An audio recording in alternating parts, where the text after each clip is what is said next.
Hello students, आप लोग कैसे हैं? पढ़ाई लिखाई आप लोग का अच्छे से चल रहा है? फिजिक्स का कुछ टॉपिक पढ़ने के बाद, चैप्टर पढ़ने के बाद कुछ बच्चे को फिजिक्स से परेशानी भी होता है। तो आज का टॉपिक हम फिजिक्स पढ़ाने की बात करने के लिए नहीं आए हैं, बल्कि हमारा लेक्चर का हेडिंग है how to study physics. Physics का स्टडी कैसे करें? अक्सर बहुत सारे स्टूडेंट्स के दिमाग में ये बातें रहता है, खास करके बायो पढ़ने वाले स्टूडेंट के दिमाग में ये रहता है फिजिक्स बहुत ही टफ सब्जेक्ट है, फिजिक्स का न्यूमेरिकल ही बहुत टफ होता है।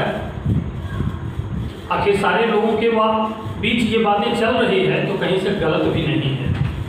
आप वैसे स्टूडेंट से मिलिए जो मेडिकल में सक्सेसफुल हो चुके हैं और जो सक्सेसफुल नहीं हो चुके हैं, आईटी में सक्सेस कर चुके हैं, जो नहीं कर चुके हैं, दोनों से मिलेंगे तो एक बात तो जरूर बताया जाएगा कि फिजिक्स का स्टडी और सब्जेक्ट के रिस्पेक्ट में टफ है।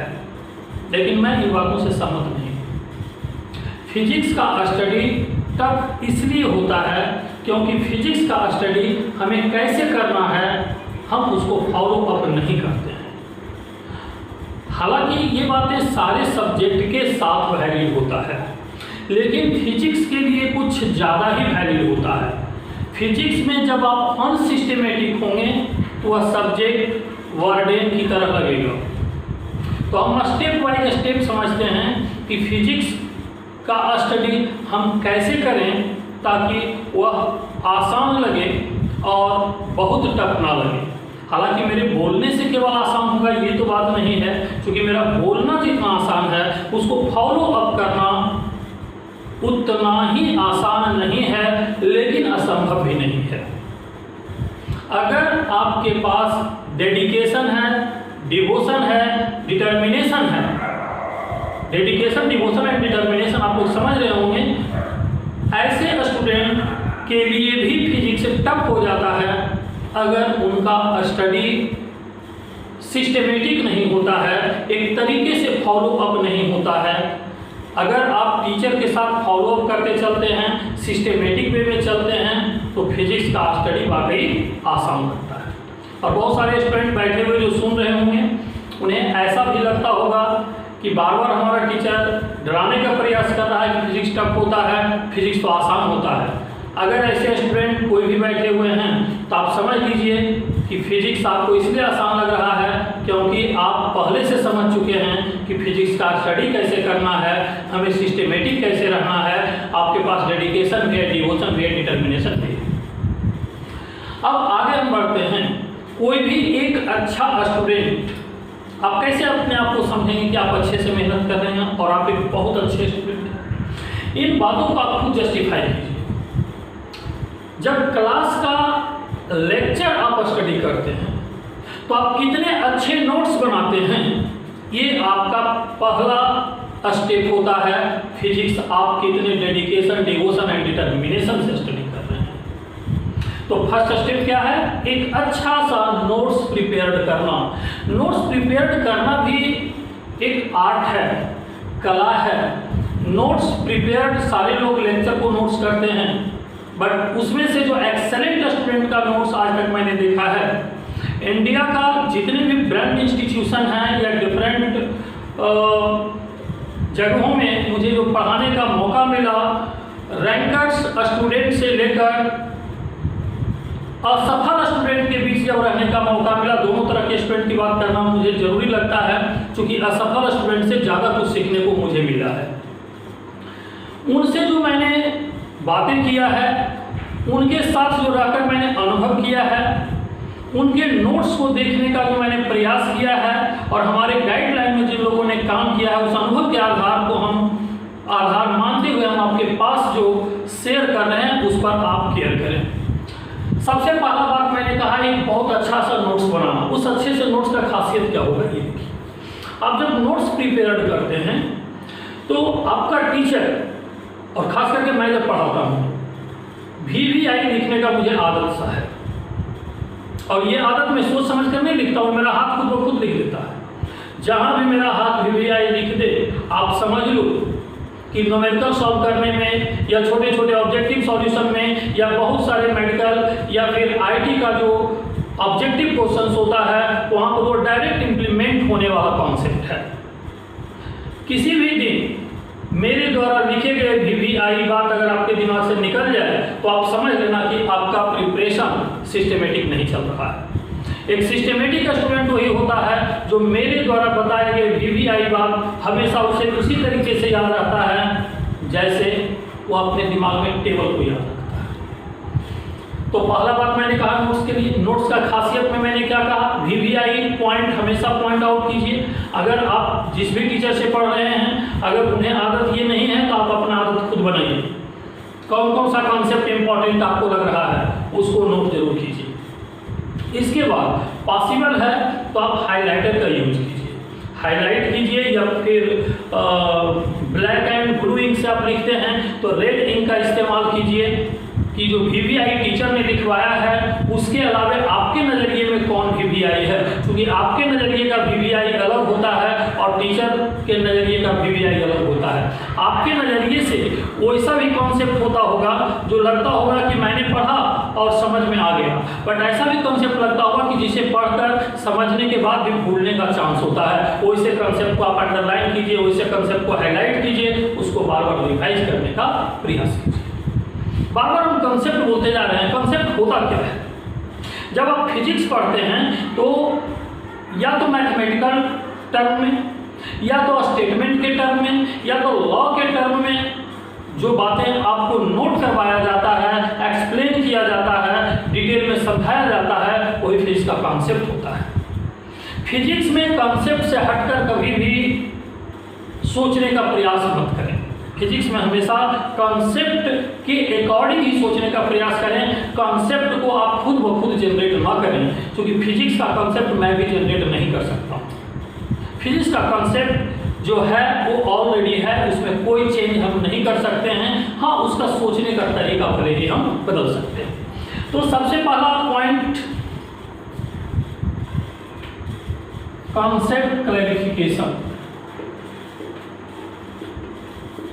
इतने देर से मैं बार बार बोल रहा था कॉन्सेप्ट क्लैरिफिकेशन। कॉन्सेप्ट का क्लैरिफिकेशन जब हो भी गया, कॉन्सेप्ट क्लियर भी हो गया, क्लैरिफिकेशन जब तक ना हो आप अपने टीचर से डाउट के रूप में पूछें। जब तक वो क्लियर नहीं हो आप उसको कहीं ना कहीं कुछ अपने हिसाब से उसमें स्पॉट लगा दीजिए, उसमें स्टार लगा दीजिए, या कुछ भी ऐसा करें कि आपके दिमाग में चलता रहा कि ये हमसे नहीं हुआ है, हम टीचर से क्लियर करें।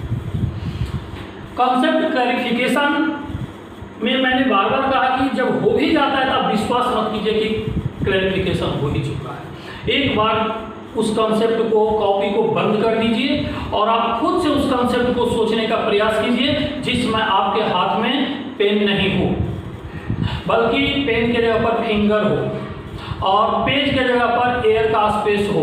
आप कोशिश कीजिए कि जो कॉन्सेप्ट जानते हैं आप अपने फिंगर से एयर में लिख सकते हैं या नहीं, हवा में देख सकते हैं या नहीं, बड़ा अजीब सा बात लग रहा हो।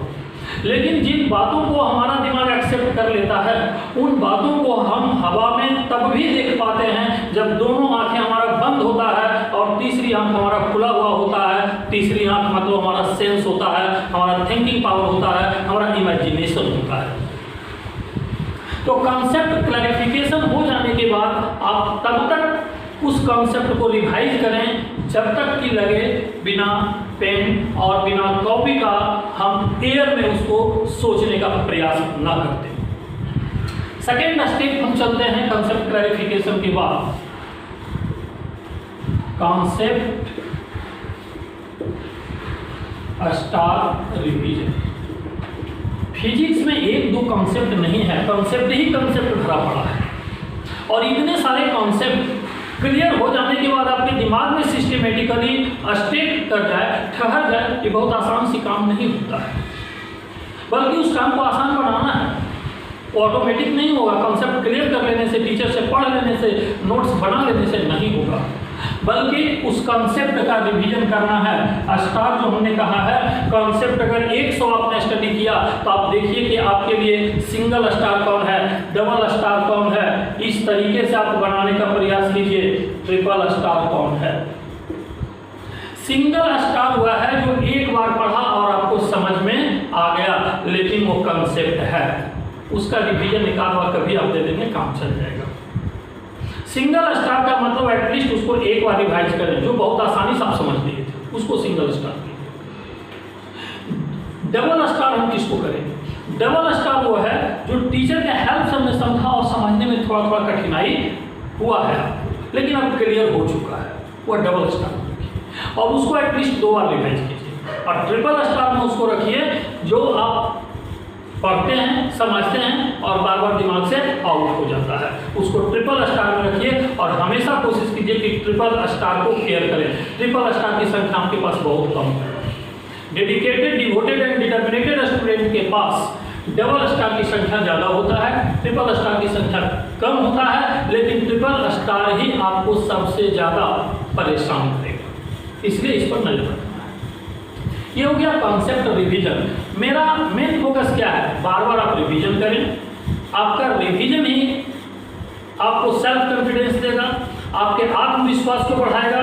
कॉन्सेप्ट क्लैरिफिकेशन के बाद जितना ज़्यादा रिवीजन करेंगे, आप कॉन्सेप्ट रिवीजन में भी बात को अच्छे से समझिए, जो स्टेटमेंट के रूप में है वही कॉन्सेप्ट नहीं होता है। कॉन्सेप्ट के रूप में छोटे छोटे न्यूमेरिकल प्रॉब्लम्स भी होते हैं, जो थ्योरी पढ़ाने वक्त टीचर आप एग्जाम्पल डिस्कस करते हैं। जब आपके टीचर थ्योरी पढ़ाते हैं और उसके नीचे एग्जाम्पल बताते हैं कि ये कॉन्सेप्ट हमने पढ़ा, तो जैसे आप न्यूटन्स लॉ पढ़ते हो, राइट, कोई भी एग्जाम्पल आप ले लो, या वेक्टर में आपने कुछ पढ़ा होगा, रिजल्टेंट ऑफ टू वेक्टर्स पढ़ा होगा, तो उसके नीचे आपके टीचर बहुत सारे एग्जाम्पल करवाए होंगे। वो अलग अलग टाइप का जो एग्जाम्पल होता है वो भी कॉन्सेप्ट होता है, उसको भी आप समझने का प्रयास कीजिए कि अलग अलग टाइप का जो न्यूमेरिकल हुआ है उसमें कौन कौन सा कॉन्सेप्ट कहाँ पर कैसे चेंज हुआ है। तो ये कॉन्सेप्ट रिवीजन मतलब उसका रिवीजन आप बार बार करते हैं, टीचर के द्वारा बताए गए एग्जाम्पल को बार बार रिवाइज कर लेते हैं, सारी बातें आपके दिमाग में आ गया, तो 2 स्टेप आपका क्लियर हो गया फिजिक्स के। फिजिक्स आपको आसान लग रहा होगा। इस स्टेप के बाद, इस स्टेप जिस दिन आप फॉलो करना शुरू करेंगे, फिजिक्स आपको आसान लगना शुरू हो गया होगा। 60% केसेज, 40% केसेज अब कहाँ से गाइड हो रहा है हम उसको समझते हैं। Concept application in numericals, concept application in numericals. आपके टीचर जब थ्योरी पढ़ाते हैं तो उसके साथ साथ जो न्यूमेरिकल एग्जाम्पल करवा देते हैं, उतने क्लियर हो जाने से फिजिक्स आपका क्लियर होगा, ये मानना बिल्कुल गलत है। उसके लिए आपको बहुत सारे न्यूमेरिकल सॉल्व करने होते हैं और बहुत सारे न्यूमेरिकल में जब उस कॉन्सेप्ट का एप्लीकेशन करना आप सीख जाते हैं, तब आप समझिए कि वाकई कॉन्सेप्ट को सीख चुके हैं। थ्योरेटिकल कॉन्सेप्ट को समझना, पढ़ना, याद कर लेना तब तक मीनिंगलेस होता है जब तक कि बहुत सारे न्यूमेरिकल में आप खुद से खुद उस कॉन्सेप्ट को यूज करना ना सीख चुके हों। और इसका एक ही ऑप्शन है, ज़्यादा से ज़्यादा न्यूमेरिकल प्रॉब्लम को सॉल्व करना। एक कॉम्पिटिटिव स्टूडेंट को एटलीस्ट 1 डे में 30 to 35 ऑब्जेक्टिव सॉल्व करना ही चाहिए। छोटे छोटे ऑब्जेक्टिव क्वेश्चन अगर आप बात करें तो मिनिमम 30 to 35 सॉल्व करने ही चाहिए। मैं वैसे स्टूडेंट का एक्सपीरियंस बता रहा हूँ जो रैंकर रह चुके हों, वो एक दिन में जब उनका कोई चैप्टर कंप्लीट हो जाता था तो ऐसे प्रैक्टिस करते थे कि एक दिन में 50-50 ऑब्जेक्टिव तक वो सॉल्व किया करते थे। लेकिन इसका मतलब ये नहीं कि आप लर्नर स्टूडेंट हैं तो आप इतना कर पाएंगे, ये पॉसिबल नहीं भी हो सकता है, कारण वो ऑब्जेक्टिव के नेचर पर भी डिपेंड करता है। तो आप एक एवरेज मानिए कि अगर एक दिन कम से कम आप पढ़ते हैं तो 20 न्यूमेरिकल ऑब्जेक्टिव से कम किसी दिन आप सॉल्व आपको नहीं करना है। किसी दिन 20 करेंगे, किसी दिन 50 करेंगे, तब एवरेज आपका आप जोड़ लीजिए 20 + 50 70 35 पर पहुंच गया होगा। इसके बाद कॉन्सेप्ट एप्लीकेशन इन न्यूमेरिकल्स, जितना ज़्यादा न्यूमेरिकल सॉल्व करेंगे, कॉन्सेप्ट एप्लीकेशन बार बार करेंगे, आपका कॉन्फिडेंस बढ़ रहा होगा, आपका आत्मविश्वास बढ़ रहा होगा। Next, concept and calculation application quickly. Concept and calculation very fast. जितना फास्ट आप कॉन्सेप्ट या कैलकुलेशन का एप्लीकेशन करना सीखेंगे उतना ही बेहतर होगा। क्यों? आप सोचिए, आप एक एक ऑब्जेक्टिव के लिए मेडिकल में 1 मिनट टाइम दिया जाता है। आप इंजीनियरिंग में भी सोचें तो बहुत ज़्यादा टाइम नहीं दिया जाता है एक ऑब्जेक्टिव के लिए, इससे ज़्यादा टाइम रहता है, बट इतने मतलब कम टाइम की बात अगर करें तो वहाँ भी टाइम कम ही होता है, वहाँ पर भी टाइम बहुत ज़्यादा नहीं होता है। अगर हम एक ऑब्जेक्टिव मेडिकल की बात करें तो 1 मिनट में एक ऑब्जेक्टिव सॉल्व करना होता है। ये कैसे पॉसिबल है? कुछ ऐसे न्यूमेरिकल्स आपको मिल जाएंगे जहाँ पर 3 से 4 मिनट का टाइम होगा। आपको प्लानिंग करना होगा। प्लानिंग क्या है? उसमें 2 तरह का न्यूमेरिकल्स होता है मेडिकल में। 45 में 15 न्यूमेरिकल्स ऐसे होते हैं जो आपके नोट्स से, आपके क्लास कॉन्सेप्ट से डायरेक्ट होते हैं। मतलब आपका कॉन्सेप्ट दिमाग में चल रहा है, आपने देखा टिक आउट कर लिया, मतलब क्वेश्चन पढ़ने में 4 से 5 सेकंड लगेगा, इससे ज़्यादा नहीं। मतलब पढ़ने में जितना टाइम लगे आंसर करने में ज़्यादा टाइम लगता है। ये 15 ऑब्जेक्टिव में से होता है। मान लो एवरेज मैंने मान लिया कि वैसे क्वेश्चन में आपको ज़्यादा कैलकुलेशन भी करना नहीं पड़ता है, तो आधे मिनट में अगर आपने बनाया तो आधा मिनट अगर प्रत्येक से बचाया तो 7.5 मिनट आप यहाँ से बचा लेंगे। बाकी आप आगे बढ़ेंगे तो 15 न्यूमेरिकल के बाद 15 न्यूमेरिकल्स ऐसे होते हैं जिस न्यूमेरिकल्स में कैलकुलेशन भी होता है। कोई ऐसा नहीं है कि आपने कॉपी पढ़ा फट वहाँ से जाकर फट से आप आंसर कर लेने, ऐसा नहीं होता है। थोड़ा सा कैलकुलेशन करना पड़ता है, लेकिन कैलकुलेशन बहुत लेंथी नहीं होता है, आसान नेचर का होता है और मतलब एक एवरेज स्टूडेंट भी उसको आराम से कर सकते हैं, लेकिन थोड़ा फास्ट करने का आदत होना चाहिए। ये 30 न्यूमेरिकल्स ऐसे होते हैं जहाँ तक कि मैक्सिमम स्टूडेंट का अप्रोच होता है। कंपटीशन आपका नेक्स्ट 15 से स्टार्ट होता है, ये कंपटीशन के लिए होता है। 15 ऑब्जेक्टिव ऐसे होते हैं जहाँ पर आपका स्केल, आपका कंसेप्ट, आपका कॉन्फिडेंस सबका चेक होता है। यहाँ तक पहुँचने की क्षमता तैयारी करने वाले लगभग सारे स्टूडेंट में होता है। तो मैं जो बताना चाह रहा था कि अगला 15 क्वेश्चन के लिए ज़्यादा से ज़्यादा न्यूमेरिकल हम लोग प्रैक्टिस करते हैं। ये 15 और ये 15 और सबसे ज़्यादा मेहनत हम लोग ये 15 के लिए करते हैं। और मेडिकल कंपटीशन के लिए हमेशा आपका कॉन्फिडेंस 35+ की ओर होना चाहिए, माइनस की ओर मत सोचिए। 40 के जितना करीब होंगे उतना ज़्यादा बेहतर होगा। तो concept and calculation very fast हमने इसलिए कहा, वेरी फास्ट होगा कैसे? जब आप क्लास की कॉपी को पढ़ेंगे तो जो स्टैंडर्ड रिजल्ट होता है जिसको हम DVI लिखते हैं, बहुत सारे क्वेश्चंस ऐसे होते हैं कि जिसको डिराइव करके आप सोचेंगे तो अच्छा खासा टाइम लगेगा, बट आपको टीचर बताएगा कि कैसे उस कंसेप्ट को वेरी शॉर्ट टाइम में हम सोच सकते हैं, एक्सप्लेन कर सकते हैं। एटलीस्ट पूरे फिजिक्स में ऐसा अगर 100 कंसेप्ट भी आप सीखे होंगे, जैसा कि मैं रेगुलर डिस्कस भी करता हूं हर एक चैप्टर में, 100 कॉन्सेप्ट भी ऐसा सीखे होंगे और उससे 10 ऑब्जेक्टिव भी अगर आपको मेडिकल में हिट कर गया तो आप समझिए कि दूसरा स्टूडेंट उसके लिए 40 मिनट लगाएंगे और आप 10 मिनट में सॉल्व करेंगे। वहीं से 15 क्वेश्चन जो है वो इस स्टूडेंट को पीछे छोड़ देगा और आपको आगे की ओर भेज देगा।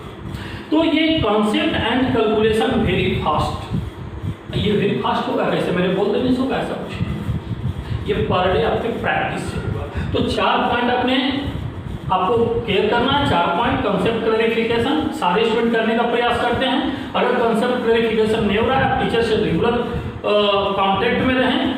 दूसरा, रिवीजन वही स्टूडेंट करते हैं जिन्हें सेल्फ स्टडी में बिलीव होता है, जिन्हें सेल्फ स्टडी में बिलीव नहीं है, जिन्हें ये बिलीव है कि हम टीचर से पढ़ लिया हमारा हो गया, एक बहुत अच्छे इंस्टीट्यूट में एडमिशन ले लिया उससे हमारा रिजल्ट हो गया, तो आप ये गलत फहमी दिमाग से निकालते हैं।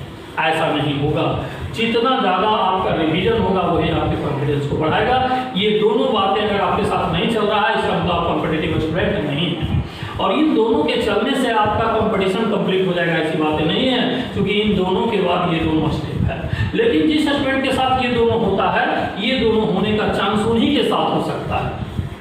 और जब कंसेप्ट एप्लीकेशन इन न्यूमेरिकल्स की बात हमने समझा दिया कैसे करना है नहीं करना है, तो मेरा इशारा था ज़्यादा से ज़्यादा न्यूमेरिकल पर आपको फोकस करना है। और खास करके जहाँ तक मेरा क्लास की बात करेंगे तो मैं हर एक क्लास में जब बोर्ड पर भी डिस्कस करता हूँ तो नंबर ऑफ न्यूमेरिकल्स को ज़्यादा डिस्कस करता हूँ। कितने स्टूडेंट के दिमाग में ये चलता है, अच्छा सर का तो लेक्चर मैंने पढ़ ही लिया, न्यूमेरिकल थोड़ा कम ही बना लेंगे तो क्या होगा। गलत सोचा होता है, वहीं से आप गलती कर रहे हैं, इस गलती को हटा दीजिए।